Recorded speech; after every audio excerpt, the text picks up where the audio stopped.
ఇక్కడి అసెంబ్లీ అభ్యర్థిగా నియమిస్తే ఇవాళ చీమ పుట్టలో నుంచి చీమలు వచ్చినట్టుగా బారులు తీరి వేలాది మంది ఆడబిడ్డలు యువకులు సోదరులు ఆశీర్వదించడానికి విచ్చేసినందుకు మీకందరికీ మనస్ఫూర్తిగా ధన్యవాదాలు తెలియజేస్తున్నా. మిత్రులారా, 2018లో నేను అనుకున్న ఈ ఊసరవెల్లి దయాకర్రావును ఓడించాలని, కానీ ఆయల్ల నా గురి కొంచెం తప్పింది. ఇవాళ ఈ వేలాది మంది ఇక్కడికి వచ్చి యశస్విని ఆశీర్వదించడానికి వచ్చిన మిమ్మల్ని చూసిన తర్వాత 2023లో ఊసరవెల్లి దయాకర్రావును ఓడించి పాతరేస్తారనే నమ్మకం నాకు సంపూర్ణంగా కలిగింది. మీకందరికీ మనస్ఫూర్తిగా ధన్యవాదాలు, కృతజ్ఞతలు తెలియజేస్తున్న మిత్రులారా, ఈ పాలకుర్తికి ఒక చరిత్ర ఉన్నది. ఈ పాలకుర్తి గడ్డకు, ఈ నేలకు, ఈ గాలికి పౌరుషం ఉన్నది. ఈ గడ్డ మీద నుంచే దొరల గడీల పెత్తనం మీద పోరాటం చేసిన చాకలి ఐలమ్మ స్ఫూర్తి ఉన్నది. ఈ గాలిలో, ఈ మట్టిలో పోరాట పటిమ ఉన్నది. ఇవాళ మిమ్మల్ని అందరినీ చూస్తుంటే మళ్ళొక్కసారి దొరల గడీలను బద్దలు కొట్టడానికి వేలాదిగా మీరందరు ఇక్కడికి తరలి వచ్చిందని చెప్పి నాకు సంపూర్ణమైన విశ్వాసం కలిగింది. ఇవాళ మీరు ఆలోచన చేయండి, 40 ఏళ్ల కింద డీలర్గా ఉన్న దయాకర్రావు ఈరోజు డాలర్ దయాకర్రావు అయ్యిండు. ఆనాడు రేషన్ డీలర్గా జీవితాన్ని ప్రారంభించిన దయాకర్రావుకు ఇన్ని 100 ఎకరాల భూములు ఎట్లొచ్చినాయి, అమెరికాలో పెట్టుబడులు ఎట్లొచ్చినాయో మీరు ఒక్కసారి ఆలోచన చేయండి. ఇవాళ ఎమ్మెల్యేగా, మంత్రిగా ఈ జిల్లాలో 40 సంవత్సరాలు ఏకఛత్రాధిపత్యం చేసిండు. ఈ పాలకుర్తిలో 15 సంవత్సరాలు ఎమ్మెల్యేగా, మంత్రిగా ఇక్కడ పనిచేసిండు. ఇవాళ మీరు ఆలోచన చేయండి, 5 ఏళ్ళు మంత్రిగా, పంచాయతీరాజ్ శాఖ మంత్రిగా వేలాది మంది సర్పంచులు బిల్లులు రాక దీక్షలు చేస్తుంటే, సర్పంచులు ఆత్మహత్యలు చేసుకుంటుంటే ఏ ఒక్క రోజైనా సర్పంచుల సంఘాన్ని పిలిచి మీ సమస్యలేంది, మీ సమస్యలు పరిష్కరించడానికి నేను ఉన్నా అని ఏ రోజైనా మాట్లాడిందా? మీరు ఒక్కసారి ఆలోచన చేయండి. ఇవాళ వేలాది మంది సర్పంచులు, ముఖ్యంగా లంబాడి తాండాలలో, ఆదివాసి గూడాలలో ఉండే సర్పంచులు ఇవాళ ఆత్మహత్యలు చేసుకుంటుంటే ఏ సర్పంచులకు బిల్లులు ఇచ్చిన పాపాన పోలే. కానీ ఈ ప్రాంతంలో 360 కోట్ల రూపాయలతో ప్రారంభించిన రిజర్వాయర్ ఇవాళ 700 కోట్లకు పెంచి 250 కోట్లు ఎర్రబల్లి దయాకర్రావు దోసుకున్నాడు. ఇవాళ ఝాన్సమ్మ గురించి నేను చెప్పాల్సిన పని లేదు. ఝాన్సీ రాజేందర్ రెడ్డి గారు మీ బిడ్డ, వ్యవసాయం నుంచి వచ్చిన కుటుంబం, వ్యవసాయం చేసుకుంటూ డాక్టర్గా చదివి అమెరికాకు వెళ్ళి అక్కడ వేలాది కోట్ల రూపాయలు, దాంతో పాటు మంచి పేరు సంపాదించుకున్నాడు. ఆయన సంపాదించింది ఆయన కొడుకులకు, ఆయన కోడళ్లకు, ఆయన కుటుంబానికో కాదు, ఈ పాలకుర్తి ప్రజలకు పంచి పెట్టాలని, విద్య, వైద్యం, మీ ప్రాంత పేదోళ్లకు సేవ చేయాలని, ఉన్న ఊరి కోసం, పెరిగిన ప్రజల కోసం, ఆశీర్వదించిన ఈ ప్రాంతం కోసం రాజేందర్ రెడ్డి గారు వందలాది కోట్ల రూపాయలతోని ఈ ప్రాంతంలో అభివృద్ధి కార్యక్రమాలు చేపట్టిండు. ఇవాళ ఈ ప్రాంతంలో విద్యాలయాలు కానీ, వైద్యం కానీ, ఈ ప్రాంతంలో ఏమి కావాలన్నా రాజేందర్ రెడ్డి గారి కుటుంబం వాళ్ళ సొంత పైసలతో సేవలు అందించారు. మరి నేను అడుగుతున్నా, ఇవాళ ఎర్రబల్లి దయాకర్రావు దోసుకుంటే రాజేందర్ రెడ్డి కుటుంబం, ఝాన్సీ గారి కుటుంబం, యశస్విని గారి కుటుంబం వాళ్ళు దాన ధర్మాలు చేసిండ్రు. దయాకర్రావు దందాలు చేస్తే వీళ్ళు పేదల పట్ల, దయా దాక్షిణ్యాలతోని వాళ్ళు సంపాదించిన సొమ్ము వాళ్ళ రక్తాన్ని చెమటగా మార్చి అమెరికా దేశంలో వాళ్ళు సంపాదించిన డబ్బులతో ఇక్కడి పేదలకు సేవలు అందించారు. ఇవాళ వాళ్ళు ఈ ప్రాంతానికి వస్తే మాట్లాడియండి, అందరు వినండి నిదానంగా, మళ్ళీ మాట్లాడుతూ. ఇవాళ వాళ్ళు అమెరికా నుంచి ఇక్కడ కాలేజీలు కట్టాలి, ఇక్కడ ఆసుపత్రులు కట్టాలని 80 ఎకరాల భూమి కొనుక్కొని ఇక్కడి పేదలకు సేవ చేయాలనుకుంటే 80 ఎకరాలలో 100 పంచాయతీలు పెట్టిండు. మీ సేవ కోసం వాళ్ళు సంపాదనలో నుంచి కొంత ఈ ప్రాంత ప్రజల కోసం అందించాలి అంటే దాని మీద లిటిగేషన్లు పెట్టిండు. ఇవాళ పక్కనే ఆయన 150 ఎకరాల భూమి కొనుక్కున్నాడు. వీళ్ళు సేవ కోసం కొనుక్కుంటే సేవ చెయ్యాలని భూములు తీసుకుంటే ఆయన దోపిడీ సొమ్ముతోని ఆ పక్కనే 150 ఎకరాలు కొన్నాడు. ఇవాళ వాళ్ళకి అడ్డం పడ్డాడు. అందుకే జాన్సమ్మ పట్టుదలతోటి ఈ ప్రాంతానికి వచ్చి ఈ ప్రజల మధ్యలో ఉండి ఈ ప్రజలకు సేవ చేయాలని భారత పౌరసత్వం తీసుకోవడానికి ప్రయత్నం చేస్తే దళారులతోని దయాకర్రావు ఆమెకు పౌరసత్వం రాకుండా ఇక్కడ ఎన్నికల్లో పోటీ చేయకుండా ఇవాళ కుట్ర చేసిండు. కానీ ఝాన్సీ రెడ్డి గారు వెనక్కి తగ్గలే, ఆలోచన చేసిండ్రు. నన్ను నమ్ముకొని వేలాది మంది కార్యకర్తలు బయటకు వచ్చిండ్రు. ఒకవేళ ఈ యుద్ధం మధ్యలో ఆపితే ఆ కార్యకర్తల మీద అక్రమ కేసులు పెడతాడు, వాళ్ళని వేధిస్తాడు. ఎట్లయినా కార్యకర్తలకు పాలకుర్తి ప్రజలకు అండగా నిలబడాలని తన కోడల్ని చిన్న పిల్లవాడునా ఇక్కడికి తీసుకొచ్చి నీకు అండగా ఉండడానికి మిమ్మల్ని అందరినీ తన కుటుంబం అనుకున్నది కాబట్టి తన కుటుంబాన్ని కాపాడుకోవడానికి తన కోడల్ని ఇవాళ ఈ ఎన్నికల్లో పోటీ పెట్టింది. పాలకుర్తి ప్రజలకి నేను విజ్ఞప్తి చేస్తున్నా, మీరు ఆలోచన చేయండి. ఈ ఎన్నికలు కానీ పదవులు కానీ వాళ్ళ జీవితంలో ఎలాంటి మార్పు తీసుకురావు, వాళ్ళకి ఎలాంటి ఆదాయాన్ని తెచ్చిపెట్టవు. ఈ ఎన్నికలు ఈ ప్రాంత ప్రజల మేలు కోసం, ఈ ప్రాంత అభివృద్ధి కోసం, తను నమ్ముకున్న ఈ కార్యకర్తల కోసం తన జీవితంలో చాలా ముఖ్యమైన సమయాన్ని ఈ ప్రాంత ప్రజలకు ఇవ్వడానికి ముందుకొచ్చింది. అందుకే మిత్రులారా, ఇవాళ ఎర్రబల్లి దయాకర్రావు పాపం పండింది. ఇన్నాళ్ళు చేసిన మోసాలకు ఇవాళ ఇక్కడి ప్రజలు సమాధానం చెప్పబోతున్నారు. దయాకర్రావు అనేటోడు నమ్మక ద్రోహి, మిత్ర ద్రోహి, నమ్మించి మోసం చేయడంలో దయాకర్రావును మించినోడు లేడు. మాకందరికీ తెలుసు, నేను జైలుకి వెళ్ళడానికి దయాకర్రావు ద్రోహం చేసిండు, శత్రువులతో చేతులు కలిపిండు, కుట్ర చేసిండు. నేను జైల్లో ఉన్నా అంటే దానికి ఎర్రబల్లి దయాకర్రావే కారణం. ఇవాళ కాంగ్రెస్ పార్టీ కార్యకర్తలారా, ఇవాళ తెలంగాణలో తెలుగుదేశం పార్టీని దెబ్బతీయడానికి దయాకర్రావు కుట్రలే కారణం. ఆ రోజు శత్రుపక్షాలతో చేరి కుట్రలు చేసి తెలుగుదేశాన్ని దెబ్బతీసిండు. అందుకే ఈ వేదిక మీద నుంచి తెలుగుదేశం పార్టీ అభిమానులకు కూడా నేను పిలుపునిస్తున్నా, మీరందరూ కలిసి రాండి, ఎర్రబల్లి దయాకర్రావును బొందబెట్టండి అని చెప్పి ఈ సందర్భంగా విజ్ఞప్తి చేస్తున్నా. ఏ బాబు, ఏయ్ ఏయ్ ఏయ్ ఆపండి అంటే పిచ్చిలేసిందా, తల తిరుగుతుందా చెప్తాడు. ఉండండి, ఈరోజు మీరు ఆలోచన చేయండి.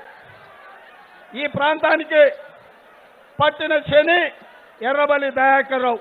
ఇవాళ దయాకర్రావును ఓడించాలంటే మీరందరూ కలిసికట్టుగా పనిచేయాలి, మనమందరం కష్టపడాలి.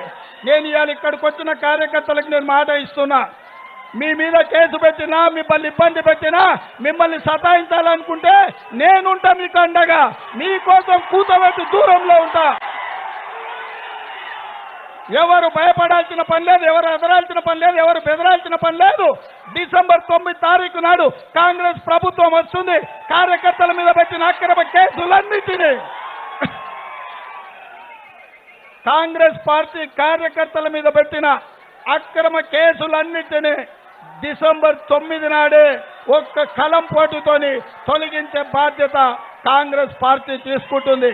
దయాకర్రావు ఎన్ని కేసులు పెట్టుకుంటావో పెట్టుకో, మా కార్యకర్తల మీద బిడ్డ ఇంతకింత మూల్యం నువ్వు చెల్లించాల్సి వస్తుంది. అక్రమ కేసులతో లేకపోతే లాలూచీలతో వెన్నుపోట్లతో గెలవాలనుకుంటున్నావేమో. నీ వెన్నుపోట్లు సాగవు, నీ కుట్రలు కుతంత్రాలు సాగవు. నువ్వు కాదు, నీ దొర ఎవడైతున్నాడో ఆ దొరను కూడా ఈ పాలకుర్తి ప్రజలు బొందబెడతారని చెప్పి నేను ఈ సందర్భంగా తెలియజేస్తున్నా. మిత్రులారా, ఇవాళ పదే పదే కేసీఆర్ చెప్తున్నాడు కాంగ్రెస్ వస్తే కరెంటు ఉండదని. నేను అడుగుతున్నా ఇక్కడ రైతుల్ని, 2004లో చేవెళ్ల నుంచి ఇచ్చాపురం వరకు పాదయాత్ర చేసినప్పుడు పేలిపోతున్న ట్రాన్స్ఫార్మర్లు, కాలిపోతున్న మోటార్లను చూసి ఈ తెలంగాణ రైతులకు ఉచిత కరెంటు ఇవ్వాలన్న ఆలోచనతోటి ఆనాడు అక్రమ కేసులతోటి రైతులను అధికారులు వేధిస్తుంటే 2004 ఎల్బీ స్టేడియంలో కాంగ్రెస్ ప్రభుత్వం మొట్టమొదటి సంతకం 9 గంటల ఉచిత విద్యుత్తు, రైతుల మీద అక్రమ కేసులు, 1200 కోట్ల రూపాయల బకాయిలను రద్దు చేసింది కాంగ్రెస్ పార్టీ. ఉచిత కరెంటు పేటెంటే మాది. ఇవాళ 24 గంటల ఉచిత విద్యుత్తునిచ్చే బాధ్యత, నాణ్యమైన విద్యుత్తునిచ్చే బాధ్యత ఇవాళ కాంగ్రెస్ పార్టీ తీసుకుంటుంది. ఇవాళ కేసీఆర్ అంటున్నాడు, ఆయన అల్లుడు కొడుకు బిడ్డ చెప్తారు మా ఆయన 24 గంటలు కరెంట్ ఇస్తారని. నేను చెప్పదలుచుకున్న ఎర్రబల్లి దయాకర్రావుకు, కల్వకుంట్ల చంద్రశేఖరరావుకు, హరీష్ రావుకు, తారక రామారావుకు, అదేవిధంగా కృష్ణారావుకు, ఎవరెవరు ఉన్నారో మీ రావులు అందరు రాండి. ఎంతమంది రావులు ఉన్నారో అందరు రండి. పాలకుర్తిలో సబ్స్టేషన్ కాడికి పోదాం. ఒకవేళ అక్కడ లాక్ బుక్ తీద్దాం. మీరు 24 గంటల ఉచిత విద్యుత్ ఇస్తే ఇక్కడ యశస్విని, అక్కడ నేను నామినేషన్ వేయం. మీరే ఎన్నికలు చేసుకోండి. ఒకవేళ 24 గంటల ఉచిత విద్యుత్తు లేకపోతే కల్వకుంట్ల చంద్రశేఖరరావు నువ్వు నామినేషన్లు వెనక్కి తీసుకోవాల్సిన పని లేదు. వరంగల్లో ఏకశిల పార్కు దగ్గర జయశంకర్ గారి ముందర ముక్కు నేలకు రాసి తెలంగాణ ప్రజలకు క్షమాపణ చెప్పాలి. సిగ్గులోనోడు కేసీఆర్, నాదేం పోతుంది, నా ముక్కింత పడుకుంది, ఎంతైనా నేలకు రాస్తాను అన్నా అంటాడు. ఎందుకంటే అబద్ధాలతో నేను ఎక్కాలనుకున్నాడు. రేవంత్ రెడ్డి వస్తే తెలంగాణ నమ్ముతాడని. నేను అడుగుతున్నా, కాంగ్రెస్ పార్టీ అంటే నమ్మకం, కేసీఆర్ అంటే అమ్మకం. 2009లో సికింద్రాబాద్ ఎంపీ సీట్ అమ్ముకున్నది నువ్వు. రాజ్యసభలో నువ్వు ఇవాళ పార్థసారథి రెడ్డికి 200 కోట్లకు అమ్మినవు. గాయత్రి రవిచంద్కు 300 కోట్లకు రాజ్యసభ అమ్ముకున్నావు. సిగ్గులేనోడా, రాజ్యసభలు అమ్ముకున్న సన్నాసి నువ్వా నన్ను మాట్లాడేది? ఇవాళ కోకాపేటలో 100 ఎకరాల భూములు నువ్వు అమ్ముకున్నావు. ఔటర్ రింగ్ రోడ్డు మేమేస్తే దాన్ని 1,00,000 కోట్ల ఔటర్ రింగ్ రోడ్డును ఇవాళ తెగ నమ్ముకున్నావు నువ్వు. అమ్ముకునేటోడి నువ్వైతే నమ్ముకున్న వాళ్ళని కాపాడేది మేము. కాబట్టి అమ్మకం నమ్మకం మధ్యనే ఈ పోటీ. నమ్మినం కాబట్టే, ప్రజలకు మాట ఇచ్చింది కాబట్టే శ్రీమతి సోనియా గాంధీ గారు 2004లో కరీంనగర్లో మాట ఇస్తే తెలంగాణ ఇస్తామన్నారు, తెలంగాణ రాష్ట్రం ఇచ్చిండ్రు. ఇవాళ తెలంగాణ ఇచ్చిన పార్టీ కాంగ్రెస్ పార్టీ. అందుకే ఇవాళ ధరణి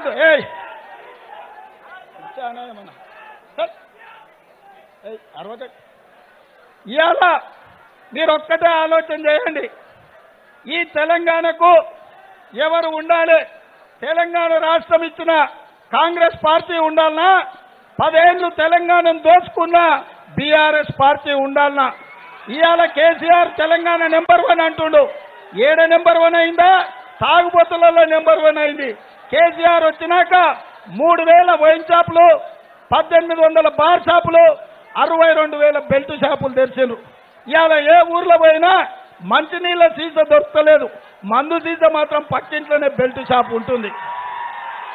ఇవాళ తల్లిదండ్రులు మొగుడే కాదు, ఇవాళ బడికి పోయే పిల్లగాడు కూడా మందు తాగి బీర్ సీసాలు చేతులు పట్టుకునే పరిస్థితి వచ్చింది. బీఆర్ఎస్ జెండా మోసే పరిస్థితి వచ్చింది.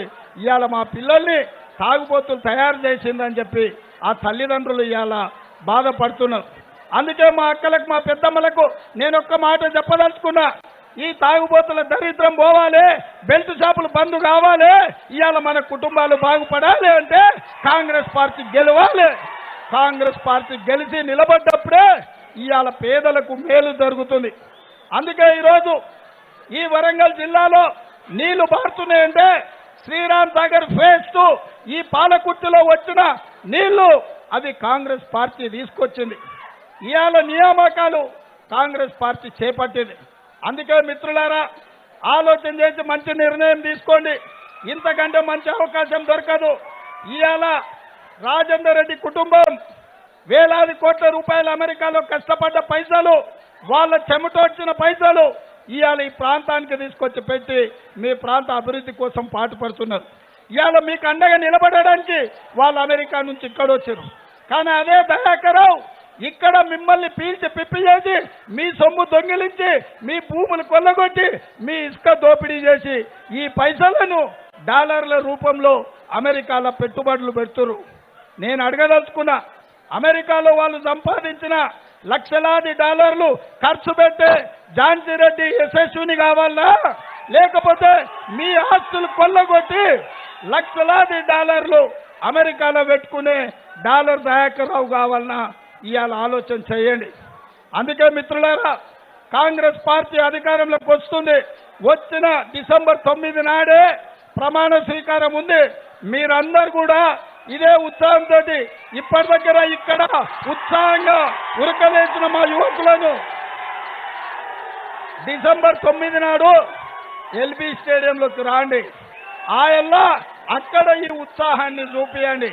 అప్పటి వరకు బూతులో కథానాయకులై సాక లైలమ్మ స్ఫూర్తిగా, కొమరం భీం స్ఫూర్తిగా, రామ్జీ గోండ్ స్ఫూర్తిగా, కోదండరాం స్ఫూర్తిగా, అదేవిధంగా జయశంకర్ గారి స్ఫూర్తిగా ఈడ కాంగ్రెస్ పార్టీని గెలిపించండి.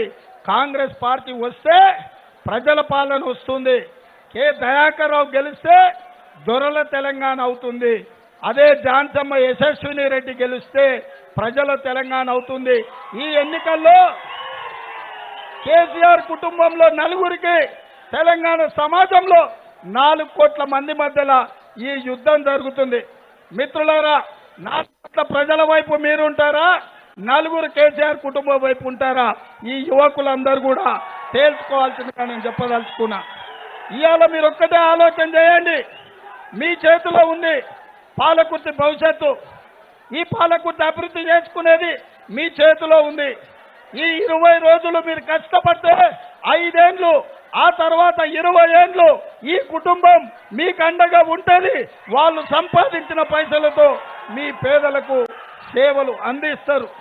అందుకే మీ అందరు ఉత్సాహం చూసినాక దారెంబడి వస్తుంటే వేలాది మంది అక్కడ పోతున్నారు. నేను సభ అక్కడికి పోతే అక్కడుందేమనుకున్నా, కానీ సభ ఇక్కడుంది.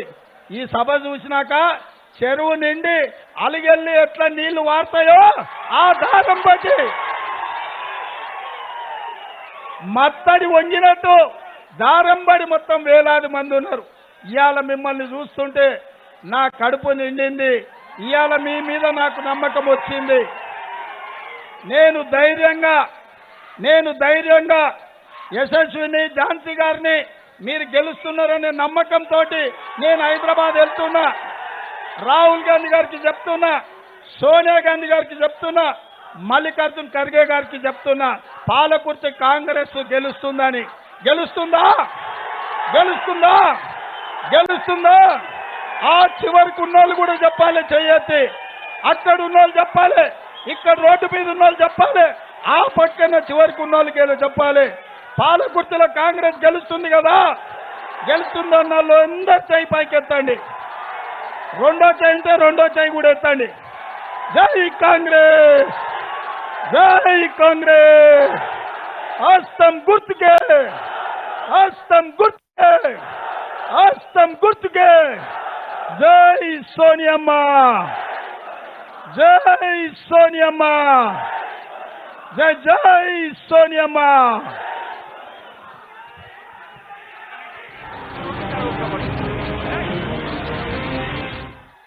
ఇప్పుడు మనకు టీఆర్ఎస్ పార్టీకి రాజీనామా చేసి బీఆర్ఎస్ పార్టీకి రాజీనామా చేసి వచ్చినటువంటి మాజీ మంత్రివర్గ కొడుకు ప్రవీణ్ రావు గారిని వారి శాల్వా కప్పాల్సిందిగా నేను రేవంత్ రెడ్డి గారిని కోరుతా ఉన్నాను. సోదరుడు నెహ్రూ నాయక్ గారిని రేవంత్ రెడ్డి గారు శాల్వా కప్పాల్సిందిగా కోరుతా ఉన్నాం. అలాగనే ఎదిరాజరావు గారి మనవరాలు శైలు గారికి కప్పాల్సిందిగా కోరుతా ఉన్నాం. పెదగాని సోమయ్య గారికి బీజేపీ రాష్ట్ర నాయకులకు ఈరోజు బీజేపీ రాజీనామా చేసి మీ నాయకత్వంలో చేరుతా ఉన్నారు.